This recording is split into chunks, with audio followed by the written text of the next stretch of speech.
Qishloqqa keldi endi. Aka, endi sizni hozir kuni kecha prezidentimiz tashriflari bo'lgan Burxoniddin Marg'iloniy shaharchasini ilmiy turizm markazini aylantiramiz. Hamma keldi. Prezident ham bo'tga tashrif buyurdilar, Otabeklar ham keldilar. Shunaqa. Hamma, по-моему, kelyapti bo'tga. Sababi bu yangi Farg'onani turistik sentri. Haqiqatan ham mana ko'ryapman. Zamonaviy ibzani o'zimizni stilda bo'pti.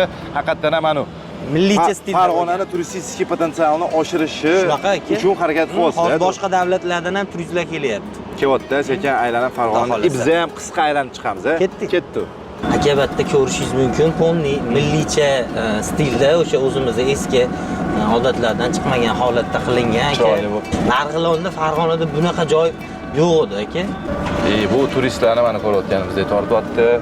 Ya'ni doполнительный ish o'rinlari, mana do'konlar, magazinlar, hunarmandlar do'konlari. Shunaqa aka. Albatta Jahongir aka muzikalniy fontanlar joylashtirilgan, sun'iy ko'llar, amfiteatrlar, Otabek va Kumush uyi, muzeylar.